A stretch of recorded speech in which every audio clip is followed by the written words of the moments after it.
Well, everyone, today's guest is more than a flower farmer. She's an educator, a supplier of so many of the supplies we all need to grow, an author, her new book this year, The Cut Flower Handbook. And I'm excited and grateful today to have from Newport News, Virginia, Lisa Mason Ziegler. Welcome to the Flower Podcast, Lisa. Hey, Scott, it is my pleasure to be back here with you again. I can't believe I was looking. It's been 4 years. Like, where did the 4 years go? Time just strikes off, doesn't it? No matter in every area of life, business and podcast too. Wow, I that's know. amazing. I know. And you have been so busy doing so many things. We're going to put a link to Lisa's first episode with us in our show notes. And of course, you can visit theflowerpodcast.com and all that goodness. We even have her interview on our YouTube channel. And that's also a great place to see many of the interviews. So Lisa, we don't need to get into your backstory because they can go listen to that there. You've got a lot going on. It's November now that we're finally there. And, I always tend to think about looking back at the last year, sort of this, this is the time where we have no rest, right? We're going right into making decisions for 2025. And sometimes you just got to take a minute and breathe and kind of reflect and plan. I don't know. Where's a good place to start? I'd really like to talk about that if we could. I told you, Scott, that I mentioned that this is just so perfectly timed. I've just been hammering out the masterclass for my club membership for November, and this is exactly what it's about. And I'm a big believer in not just doing this at the end of the season. I talk about that in the broadcast and the masterclass inside the club, but I think this is a great subject. And I think that the best time to look back is when the wounds are still open. Yes. Because those are the ones, because let me tell you, the minute that you start digging into catalogs and shopping online and getting all caught up in all the beautiful things you can grow next year, all of those just painful, costly things that you screwed up this year, and that never ends. I'm in year 27 and I've got a long old list of screw ups that I need to attend to. You tend to just file them away. Our brain naturally does that. It wants to protect us, right? And right. It just makes them go away. So I really recommend sitting down. And, I am the other part of this, the masterclass is what runs my farm. And that's that big calendar that people have seen me talk about and write about for years. It's in my books. It's in Flower Farming School. It's in the broadcast now. In my membership. I am not a good journaler, believe it or not. As I'm a highly functioning dyslexic, learning disabled person. Mm-hmm. So a lot of words make me just close my eyes and go the other way. And I just really perfected a way to record what I needed to know for the next season. And to make it so I would actually use it. Because what do people do? They sit down and write all this flu in a journal, and then you close it and never open it up again, because who has time to read all that to figure out what to do for next year? So my recommendation is to really just sit down right now and think back and answer that question. Where actually I have my notes right in front of me. The question I asked myself as a business person, this applies to flower farmers, this applies to gardeners, is what do I want more of next season or next year or whatever you're looking at, right? Whether that's certain flowers or your time, or what is it that you want more of, the good stuff. That's the gravy, the cream at the top, right?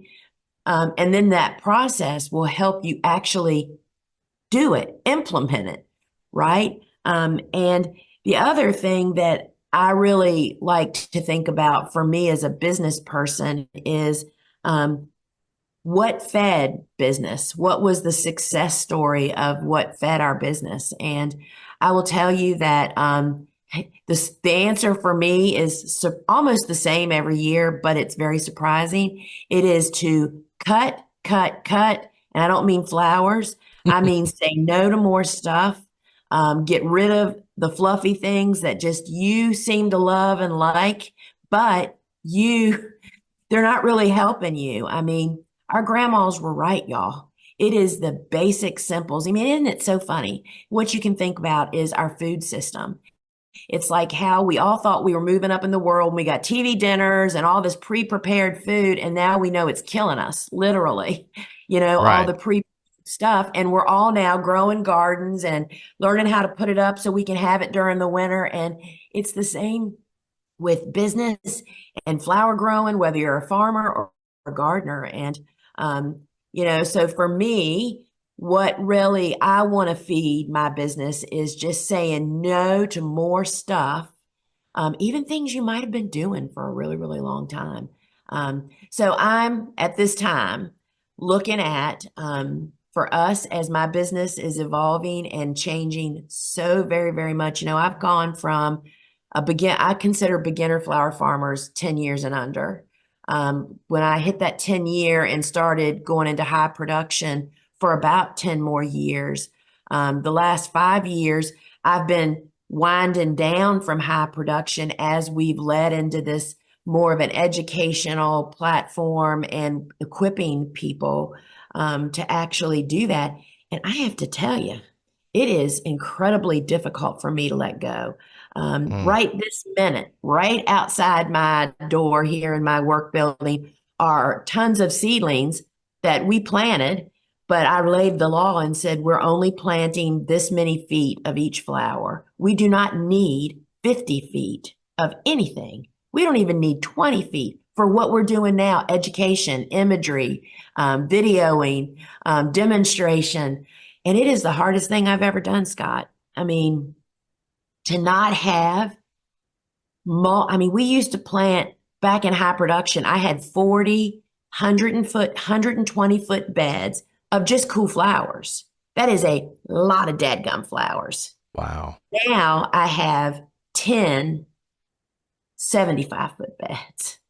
And that's still a lot. That is amazing production. So it's really, really hard. And now is the time when we're actually still suffering from issues of me overplanting this past year. I knew it was the time for me to make these kinds of decisions. So I encourage people to just, all it takes is 30 minutes, a cup of coffee in the morning before your house wakes up. I get up really, really early to beat my husband and the dog waking up because, that's just distractions. And just really focus on this, and it'll change your life, your business life, your garden, and your farm, because it spills over, because I live on my farm. So I suffer in all categories, Yeah. Well, let's let's break down something for a second, because you said you're getting up early, which I understand because of the quiet, the focus, all that.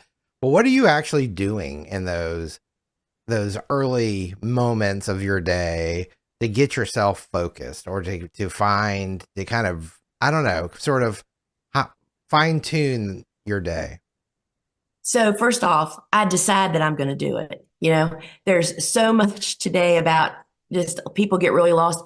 You're the grown up in the relationship with yourself, right? And I've decided Hopefully. that it's true. We could go down a darn rabbit hole on that, but I've just decided that it's that important to me. I'm a person of faith.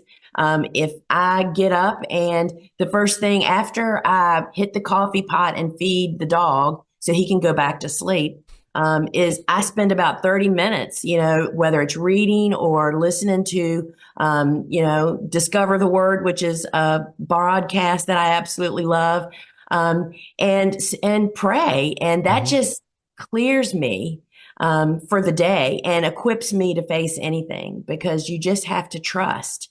And you have to know somebody's got your back. And that's what gives me the gas to Sure. jump, because it's jumping every day. Whether you're flower farming or, because this is so funny.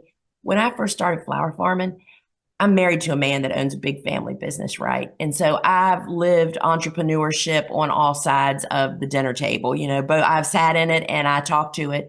And as flower farmers, I always thought in the beginning that our work was harder than anybody else's in the world. we're growing stuff. The weeds are growing. You got to sell it. Well, friends, let me just tell you, it is the same in every business and in life. And if I'm not grounded in the morning, then it doesn't work. So I really, and I say 30 minutes. Some mornings I only get 10 minutes. Sure. Other mornings it goes longer. But then that's, I'm telling you, at the close of that is when my mind just, if you'll notice that I post on social media pretty early in the morning, the first time of the day. And that's because when I come off of that, it's like my mind is just clear and I've forgotten the mess that doesn't matter. And I have try to have some kind of encouragement for my followers to actually benefit from, whether it's life or flower farming or husbands or dogs, you know. So that's what that looks like for me. And so, like on the weekends, it doesn't always work out that way because Steve doesn't get up and leave. But that's kind of what my morning looks like. And I drink 2 big cups of coffee, straight up black, and that just gets me charged for the day. And then I walk my dog. I decided probably about 5 years ago that my sister made me realize this. She said, if you don't have time to walk your dog, who he loves to, he just wants to walk down the street and back. It's about a mile. If you don't have time to walk your dog in the morning as a business owner of a successful business, what's the point? Right. And that's the day I decided that's exactly right. I have to decide to take the dog every morning. Anyway, so that's what my morning looks like. And that's what starts my day. And I structure. Monday morning, I then just plan my week. If I haven't done that already on Saturday morning. And that really helps. It's your guiding light. Well, there's a lot of great things that you just said, and I really appreciate that because I feel like so many times, I know we start our day picking up our phone or, not, or trying to clear your desk or trying all these things that are distractions. Yes. And it's so frustrating because you see that in hindsight, but when you're in the thick of things, that's hard. And I think that's great that you did that. And I also really appreciate what your sister pointed out, because as business owners, so many times we put ourselves on the back burner and everybody else in front of us, whether it's our customers or our business or whatever the fire du jour is that we have to deal with. And I think sometimes we lose sight of that in prioritizing things. And what is the point if you can't take your dog for a walk? It's true. And you have to take a moment. If you start scrolling, and there are days that I do that. I mean, when I'm caught up in something, sometimes I'll just sit down with that cup of coffee, and for some reason I'll open my phone and maybe Instagram is already open, and I'll be right there. It is so easy to watch other people live the life that you want. And I'm telling you, that is a dead end. You need to start living the life you want to live. And I look at Instagram, but not like I used to. My family will say, did you see so-and-so had a birthday? I'm like, I don't want to say it, but I say it. It's like, I don't scroll anymore, hardly ever. I just don't have time to do that because I'm trying to focus on living it, doing it myself, but it's hard. And we all fall in that trap. Sure. We all fall in. Sure. Well, again, thank you for that. One of the things you said a minute ago that I also really want to hone in on is cutting out the fluff. I think that is so important. It is a theme that I've heard more and more and more over the last year. And I don't know if that's coming off the pandemic and then all the craziness of the 2022, 23 wedding insanity that was going on there for a minute. Right. And now we're coming up for air. And I don't know if people are trying to do that. How do you evaluate what's fluff? So for me, it's kind of, that's actually a gift of one of the gifts of being a dyslexic is we just kind of cut to the chase. We're problem solvers. And when you're a problem solver, and I don't like the word mindset, but that's basically what it is. A mindset just means is the way you think things. That's the mindset of a dyslexic person. It's like, my brain does not process all the description just tell me what to do. And that's always been my teaching style. It's like, I think, and that's what people appreciate about me. It's like, just tell me what to do and I'll do it. I can remember describing Elliot Coleman, who the famous organic Yep. vegetable farmer that jump started the whole movement, right? Decades ago, is that Elliot just told me what to do. And I was able to then just jump in and do it. And as I have grown my business through the years and trying to learn more, because I mean, it's like I knew nothing about farming. I knew nothing about starting a retail business or building courses or teaching and it's like, so as you search looking for information, you realize how much fluff there is out there. Mm. And fluff just meaning information that really does not guide you in any way. And I will tell you that flower farming school is just the epitome of that. I mean, it's like there is no fluff in flower farming school. And some people are looking for fluff and, those people, that's fine. If you need fluff to get to the information, those are those people. I just don't provide fluff.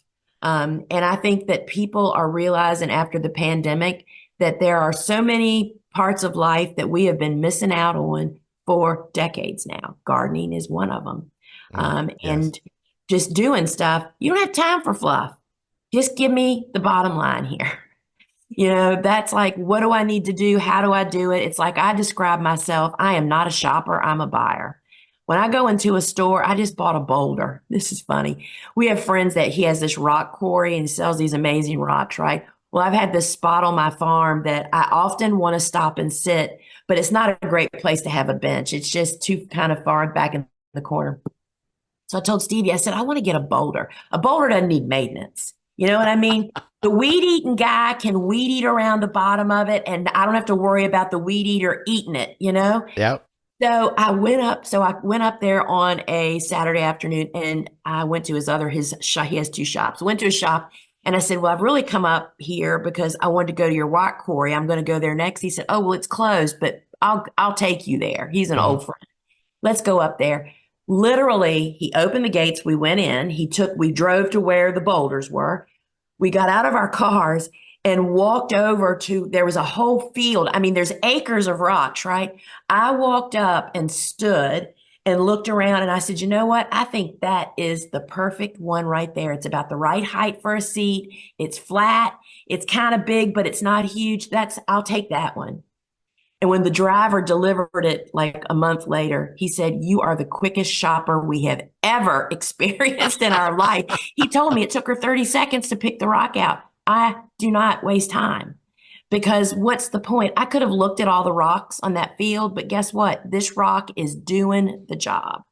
And that's what people, I think, can benefit from. And I had to pay a business coach years ago to drill into my head. 70% is good enough. You do not have to be perfect. I was raised by a perfectionist, which can be a curse and it can be a gift. You can make it a gift. I've made it a gift. 70% is okay. It is okay to make the wrong choice, to screw up, to make mistakes, have failures. Those are the best lessons ever. And I think that people have realized that through the pandemic. They just got an up close view of things they have not noticed in a long time, basically. Yeah, I can totally agree with that. I think that there's a lot of things, and I appreciate what you said because I feel like when it comes down to it, we're almost desensitized to the fluff. Yep. And it's that scrolling thing you talked about earlier. There's so much information now at our fingertips, but when you really sit back and look at it, it's really not that much information. It's really,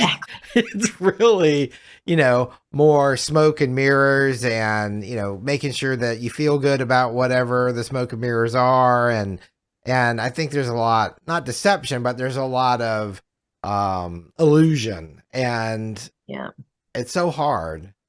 It is because, there are actually people that's their business is finding the hooks that stop us. And I fall for them. I mean, it's like, how can I get more people to stop and read my valuable information, right? And it's really, really hard. And so I'll tell you that as my business is evolving, we have made and are making the commitment that we're committing to the people that want the information.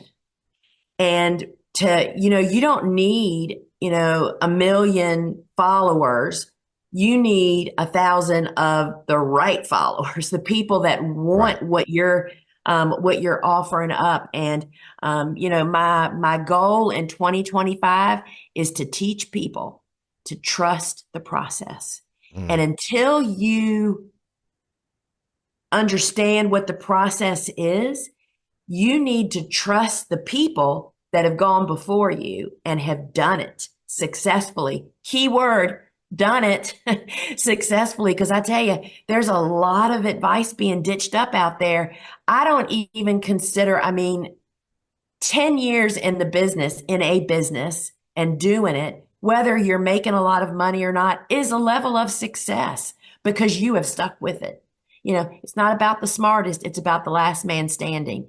It's like people quit long before they ever had a chance to even succeed. That could be a whole story in itself, right? How long do you fail before you actually make it? Right. Right. I mean, history is littered with those stories of the people who didn't quit and finally succeeded. And why should we be any different, right? It's true. How many, I forget the actual number, so forgive me if this is wrong. The gal who I don't even know her name that wrote Harry Potter was turned down like by 20 publishers. Do you know? Stephen King, all of these people that have succeeded, but all we look at is the end result. And people look at us when they come here, we do an open forum typically about once a year, usually in June. And people come here and all they see is this beautiful garden. And it's like, oh my gosh, if I could walk you through the nightmares, the tears, the laying on the floor, crying like a kid, kicking, saying, why am I crazy? Why am I doing this? But that's what it takes, But you know what they say, the road too is, full of good intentions, but you've just got to understand that is the road. You have to go through those things to get here. And most people aren't equipped to actually do it. And, I feel like that's the real reason that we launched this. We don't talk about my club membership very much.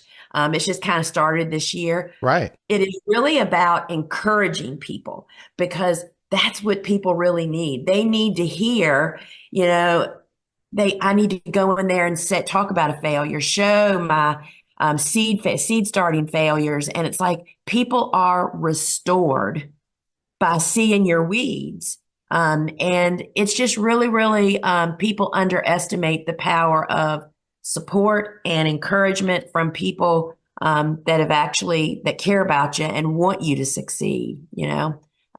So yeah, it's a new day, Scott, for many of us, but not Yeah. all of us. No, and I appreciate that too. I feel like a lot of times when you say those things about pushing through and that struggle and the kicking and screaming on the floor and all those fun things, people, again, this is that illusion that I think we see on social media that we don't see all that, but everyone goes through these things. Yeah. Everyone. I don't know a single soul alive that, even Aaronette Florette talks about this. It's like everybody goes through these things. And nobody is exempt. but you know what? That's what gives you so much information, so much knowledge to impart, so much wisdom because you've walked that path. And that is one thing I will say that, there's a lot of people that are sharing information and they're sharing their experiences, which are great. But if you want to have a business growing cut flowers, you need to make sure that the people you're gaining and paying for information or courses or whatever have done that, have had a business, have had that experience. one of the things I can remember hearing this so many years ago from Frank and Pamela Arnowski, who are the super rock stars of the Yeah. flower farm world. Yeah. Them and Lynn Basinski, they're the ones that really kickstarted this movement decades ago. But I can remember, and I didn't quite understand it when I'm not sure if it was Pamela or Frank that actually said it. They said, if you want to get from A to Z as quickly as possible, you know, you have to like join the ASCFG. You have to read the books. You have to hit the boards. Why do basketball players practice every day? Mm. Why do Hmm. the Los Angeles Dodgers, who just won the World Series, why do you think they won? Because they practice all the blooming time. We have to practice as business owners and flower farmers, and we do that through doing the work and doing it with the people that have not spinning your wheels, because you can certainly do that. But what I tell people is, you kill your morale, you give up. If you don't hit success as soon as it's possible, I mean, it's like, I love to say, it's like, how long is your family going to eat cereal for dinner? For those in endless days of flower farming, which I don't believe are necessary. When you really start from the beginning, just doing the work you need to do, you can end your day and fix dinner for your family if that's your job, if that's your goal. But people dabble, hen, peck all over the internet, go down the wrong roads, and worse yet, invest so much money on things they don't even need. And then all of a sudden, 2 years in, those are the people saying there's no way people are making money flower farming. Well, they're not doing it the way you did it. No business person that was going to start, I always say the copy machine store because I have one on my way to work. Nobody would start a copy machine store without knowing something about copy machines and how to start a business. Flower farmers are so guilty of jumping in, flying in on a magic carpet, and thinking that's how it works. And it's not. It just takes work. Because I'll tell you, it's a great life. I actually love. I mean, I just pop out of bed in the morning wanting to do this, and it is not because it's easy. When I was in high production, or now as I teach other people how to embrace that, because looking back over this decades of doing it allows Right. you to see the straightest paths and the huge mistakes you made. It's like, why? I mean, Scott, I think back when I first started selling at the Williamsburg Farmers Market, which has become just one of the greatest markets on the East Coast.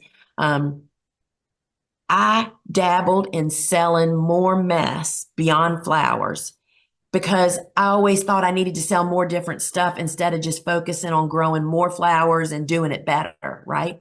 I spent so much labor and time and money and frustration and tears. And I look back now, it's like I tell people, you need to niche down. You need to like grow flowers, grow them better, deliver them better, make it easier for your customers, better quality, easier, make more money. I mean, it's like that's the things we need to focus on. And I totally am on with that. Mm. Well, it's interesting. I've had the opportunity since moving to Nashville to work with several great local growers, and some of them have are continually pushing and pushing and pushing. And one thing I wanted to ask you, looking, because I know this is a struggle for a lot of people, that if you're new to the market, sometimes it feels, and I'm going to just say it feels like the dance floor is crowded now, that there's no room for me, or there's everyone that's growing these dahlias already, or there's everyone growing zinnias already. How do I find my niche in the middle of that? Because I have a passion for growing. I'm a good grower. I'm a good gardener, maybe. And they're trying to find their way into a market that's got a lot of people. What would you recommend or suggest? Too funny. I just did a master class on this, where to sell your flowers. And I think that long before we start thinking about growing dahlias and what you're going to grow is you really need to do a little market research and figure out where can you sell your flowers. And in the master class, I went over, and it's not an exclusive list, 14 different sales channels, half wholesale, half retail. And you have to get imaginative. First off, I am, and Dave Dowling agrees with me on this. Whenever we get together, we can't stop yammering about it. With billions of dollars of flowers being sold every year, 6 to 8. I mean, I see different numbers, right? Annually, just in the United States, and Utah State says that's 10 million stems a day Americans buy flowers. And 80% of that's being imported. I mean, there is no ceiling, Scott. There may be ceiling at your local farmer's market, perhaps, or maybe even on the florist run, but there are tons of ways to sell flowers. And you have to find your niche, and then you have to make it work. And I think one of the biggest barriers that I've seen is that we have to make it so blooming convenient for people to buy and get our flowers. I mean, who is the big elephant in the room where everybody goes to get something instantly? They see where they're going, when they're going to get it. It's not necessarily the best price, but it's the quick and the convenience. And that's what really needs to drive people. That's what we need to really focus on, because it's really crowded at the bottom, but it is not crowded at the top. And I believe that people are focusing on the wrong things. And there are several models of ways to sell, no matter where you are, potentially, that you just have to niche down on it. You're not going to walk into the market. I mean, how many years did I sit at a farmer's market it was a new market before we actually just really started having regular sales? 2 years. 2 years. I took home flowers and composted them. That's what success looks like, friends.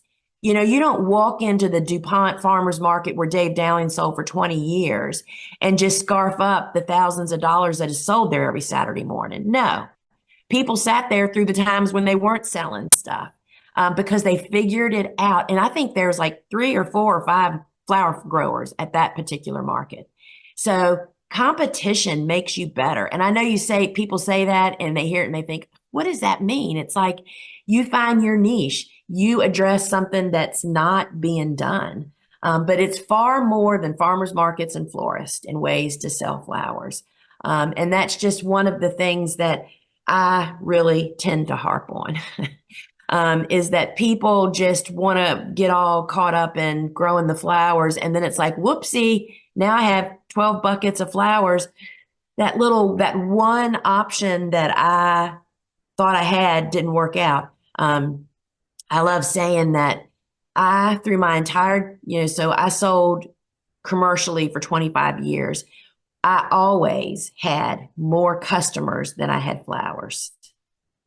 That's the way you want to start. That's the other side of that. The other saying I love to say is you always start your business with cash in the bank and cash for purchasing everything. Because if you really want to sink your ship, start out in debt, right? Well, the other thing is the whole point of being a flower farmer is to sell the flowers, right? Right. So why would that not be your first point? And, you're not going to know the exact person you're going to sell to, but you're going to know what markets are available and what you need to do to run into it with the biggest win to woo in some customers. And so all through my 25 years, we always had more customers than I had flowers, and I always had wait lists. Do you know how wonderful it is to say to florists, I am so sorry, I'm not taking new customers right now, but I'll be happy to put you on a wait list. And if, one of my other florists closes or, falls off the planet, I'll call you. And what does that make them do? They call you every week and say, is anything available? And the same thing is for bouquet subscriptions and our members only private on-farm market, which was a huge success for me. And that was a channel that I developed and tweaked because I could not have a farm stand. I'm in the middle of the city, right? I have no greenhouses, much to most people's surprise. And I had to create a way to sell flowers to the people that were on the outside of my property line that were not allowed to walk onto my property and buy from me because of city ordinances, which I understand. I don't want the guy next door to me running a car auto shop out of his garage, right? So I developed a system, and that was a huge business for us, that I had people waiting lists because we limited both, of the numbers that we had. And so it's just that the easy ways you thought you can't sell your flowers isn't available. Well, there are far more. I mean, you just have to keep falling down and getting up, falling down and getting up. And you have to start at the end to get at the beginning. Because it is really crowded at the bottom, but it is not crowded at the top. That's one of my favorite new sayings now. I just love thinking about that. Yeah, it's thick down at the bottom. And the other thing I want to say is, it might look like there's tens of thousands of domestic flower farmers on social media. I do not find that to be true.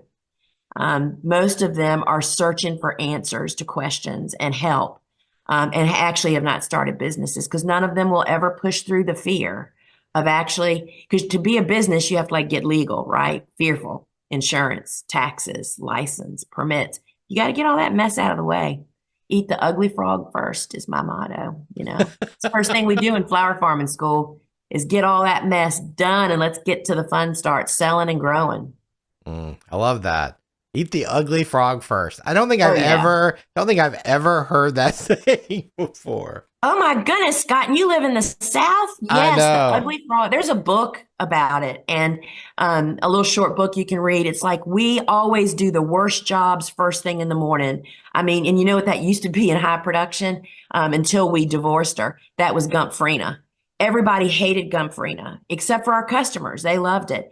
Everybody hated cutting it. Oh my gosh. And so that was the first crop we did. And when you do the worst job first, it puffs you up for the rest of the day. You don't have to worry about that worst job. Why darken noon with something that can be done at 8 a.m., Right. and get done? And so, yeah, I do the worst job first. Mm. There's a t-shirt there, I think, somewhere. Oh, yeah. But, anyway, that's a whole nother rabbit hole. So we won't go there. But yeah, Scott, it's just always such a pleasure to talk to you and talk about things that I just don't often get to talk about. It's just the kind of the overview of, where we've been and where we're heading as an industry. And I think we have so many great leaders in our industry and so many great resources. And I see our industry as a funnel. I see people getting brought in through some of that fluff. You know what I mean? People Right. that never would have stopped. And then they're like, what can I, what is that? Can I do that? You know what I mean? It's like everybody has a role. And as the person moving through that funnel, the funnel is, how do you get to the bottom line, to the education, the good stuff. I think you just need to know that there is opportunity for everybody. And if anybody can be a flower farmer, if I can be a flower farmer, anybody can be a flower farmer. City girl in the middle of a big city with a lot of ordinances, no greenhouses, no tractor for 12 years, no cooler for 8 years. And I became a big old successful flower farmer. And then that just opens more doors to you and allows you to do more things. And I just, right now, we're recording this in November, so they've probably already committed the flower sin.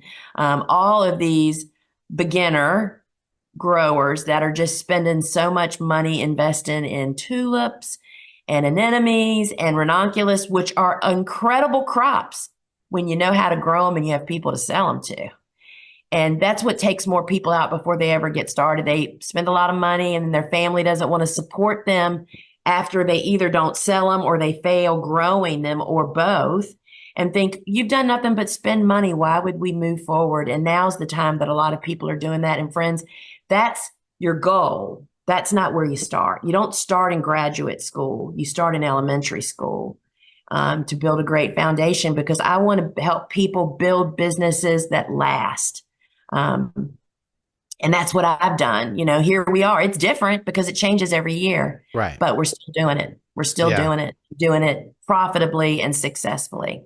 Well, and I'm glad you said that, because I know I was talking with a newer grower, I think a month or two ago, and they were talking about not starting, but I mean, they've not really had a full year and we're already into growing tulips and some of these things. And you're right, it's a very expensive endeavor.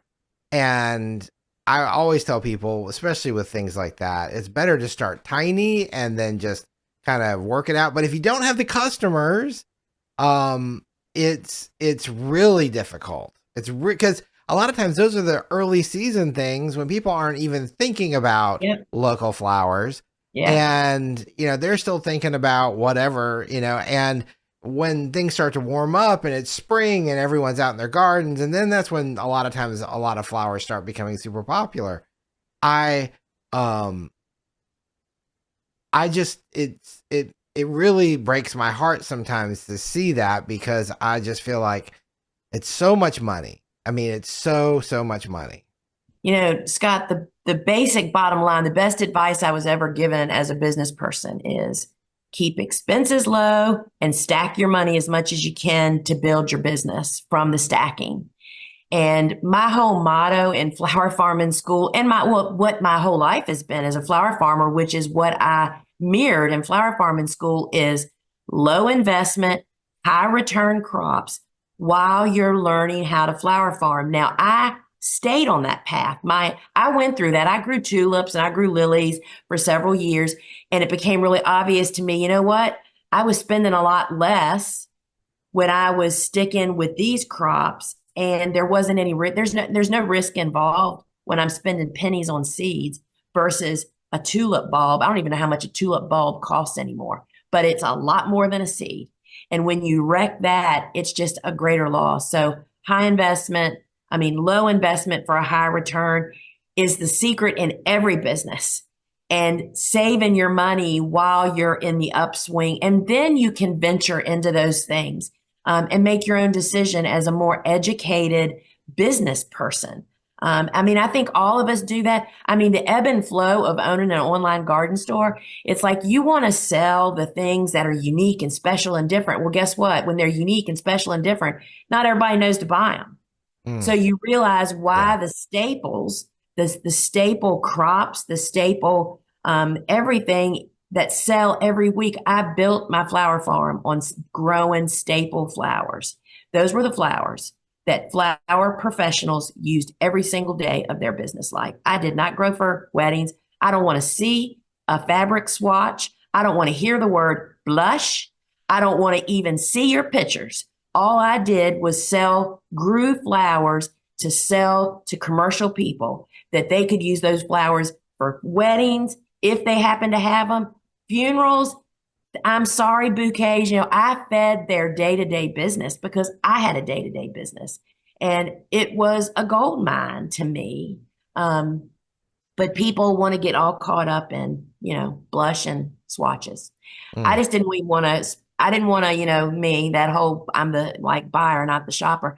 I don't even want to go down those roads. I just want to sell you the flowers. And once I have you on board, I just want to send you a list every week and sell them. You know what I mean? There is no reintroduction, which is what wedding work and all that stuff is all about. And my hat is off to the people that do that. That is an amazing industry. We sell a course about that too by Jenny Love, and it's amazing and it's very profitable, but it's different work. I chose different work from that. yeah. So there is Well, a lot of it's methods to sell flowers, Scott. People just haven't been introduced to them yet. mm. And I agree with that. And I feel like you talking about the wedding side of this, that is a totally separate Oh my goodness. almost business model, because like you're trying to sell to people that use flowers 52 weeks a year, that are, a flower shop or somebody for their home or whatever, but they use them all the time.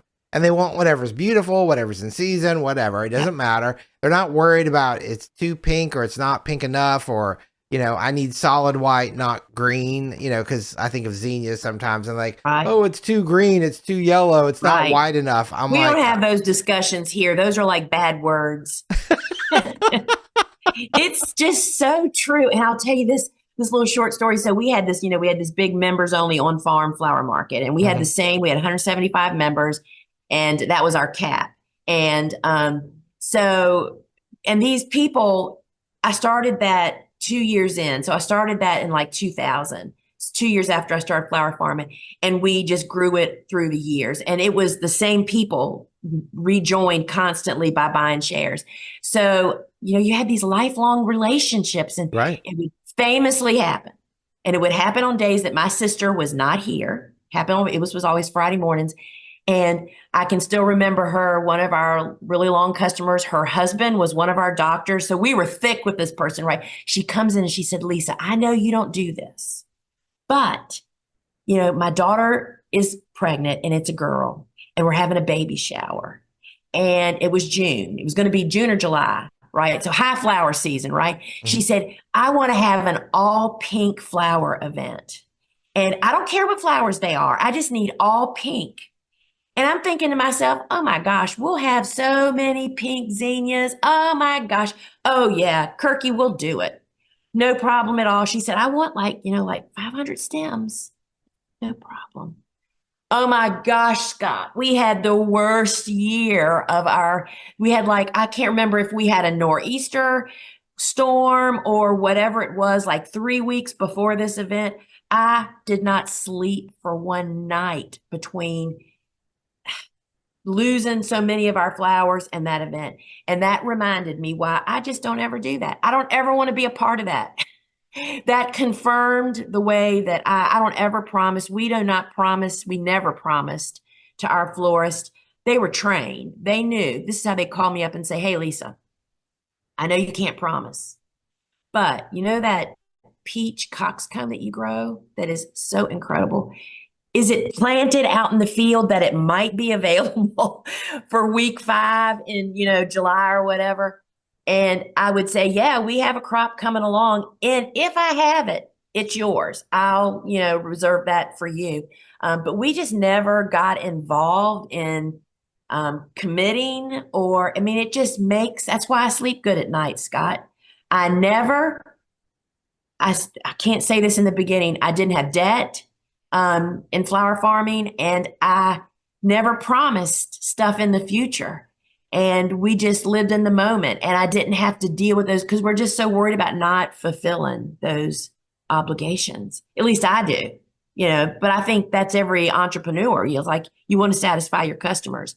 So my business was built around non-committal, and to colors and everything else. And it worked out pretty peachy, actually. Yeah, peachy. Yeah. Speaking of peach, well, I appreciate you saying that. I feel like so many times we feel guilted into saying that yes or committing to something. And why do we do that? Because it's like we don't want to let our customers down, or maybe because we're so new and we're afraid of the 1 or 2 customers we have, we don't want to disappoint them. But we're not in control of anything. I mean, really, other than sweat the other equity. reason is, Scott, you're desperate. You're desperate for cash. Yeah. You need money. You know what I mean? That really drives us. And that pressure of carrying debt really does that to you. I mean, yeah, you spend more money when you use a credit card.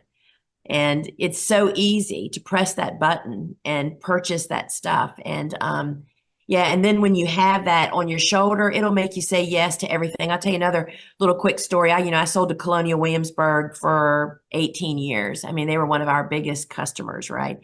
And Clark Taggart, bless his heart, he passed away about 3 years ago. He was the floral studio manager for like 30 years up there. And he called me. I mean, I would do anything Clark wanted almost. Well, I proved it. I did it. And I was so sorry I did. He called and said, and I always say it backwards, is it Garden and Gun or Gun and Garden magazine? They always did a big to-do at Colonial Williamsburg once a year. And this particular year, they wanted their theme, and this was over a decade ago, more than a decade ago. Their theme was going to be no flowers. It was all, we know now, we call it foliage and texture and all that. He had a field. He wanted me to go forage and just get a ton of flowers. And of course, there was no budget. I could just name my price, which is what made me do it. Oh my gosh. So first off, my sister refused to go into the field. She was sure a snake was going to bite her.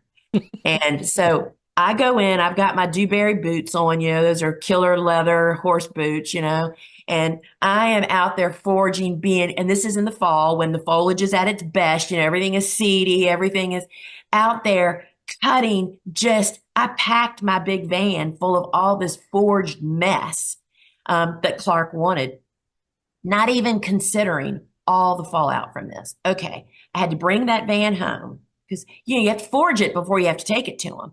I had to bring that van home, unload it into my building, bugs and all, into my building. Oh I my had to goodness. kind of strip it so we could hydrate anything that, was actually Needed still it. alive. Hmm. And then hydrating this mess. I mean, they were making all kinds of crazy large installations.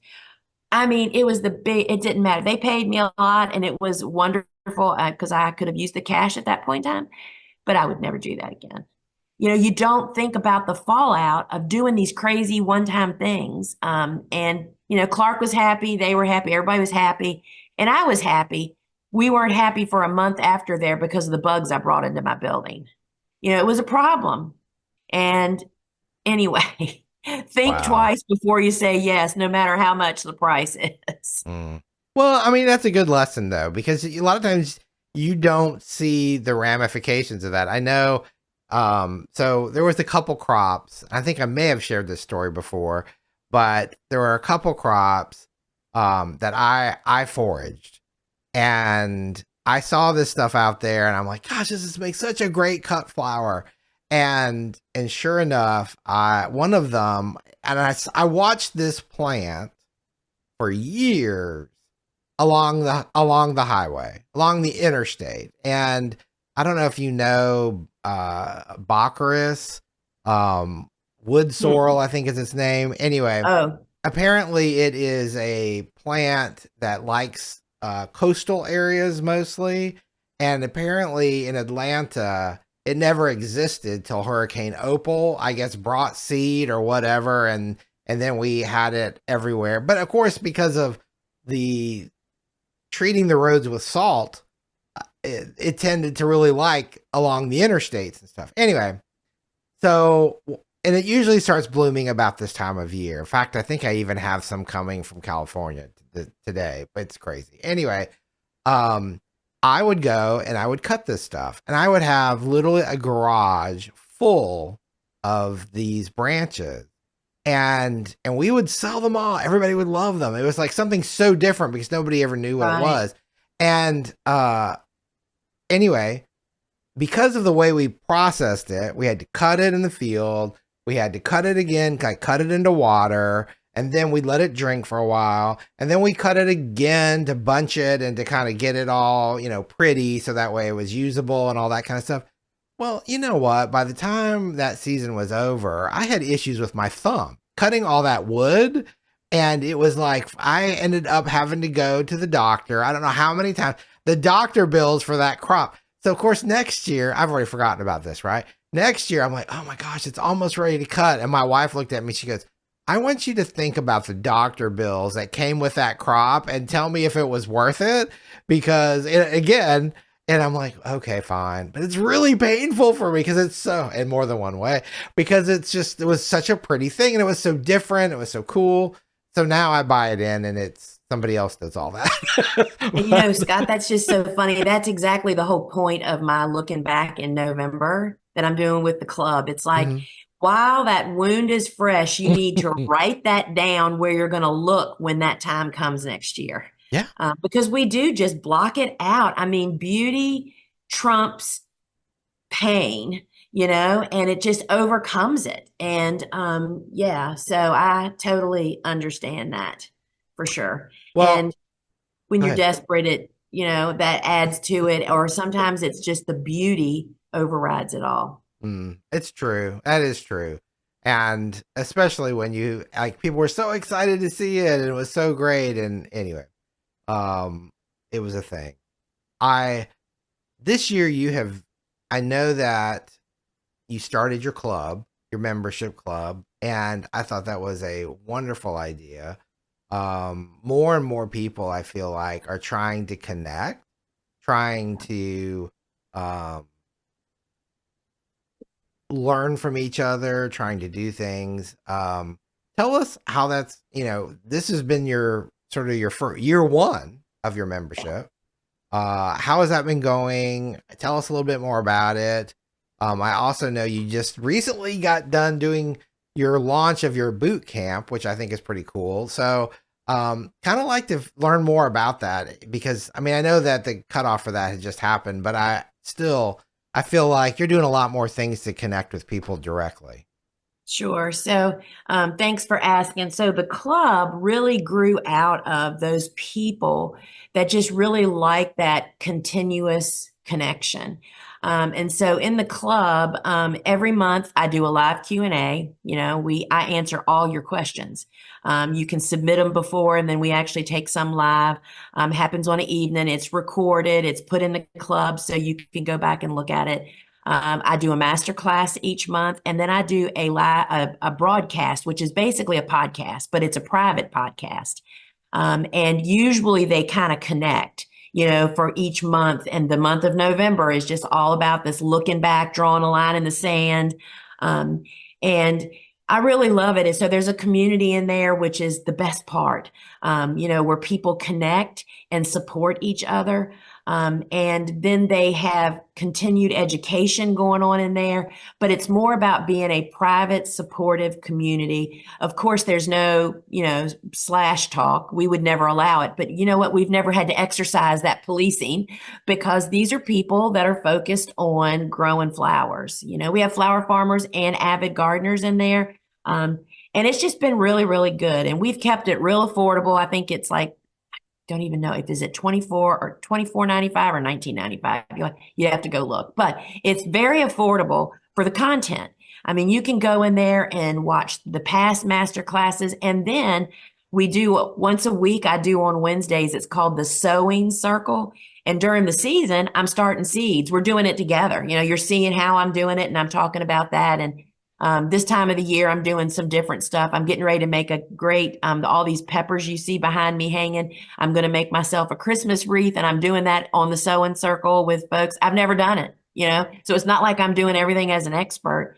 And so the club has been really, really great. And it's kind of a backup to flower farming school. So yeah, we just came off of a 10-day launch. You can buy flower farming school anytime. That's my big online course called The Basics, Annual Crops, Marketing, and More. It's about starting and building a strong foundation of a flower farm. And so boot camp was the offer in this last launch of 7 live coaching sessions. So over like the next, I think it's like 10 weeks, till January 23rd, those 7 sessions are sprinkled out. I'll address one of the class topics from school with each one. Like the first class in school is about getting the business started. It's the stuff, it's eating the ugly frog first. It is getting all that mess out of the way. And part of that is life balance, money matters. About if you don't have a couple $1,000s to start with, then you need to get a side hustle and get $2,000 to start with so you can start right.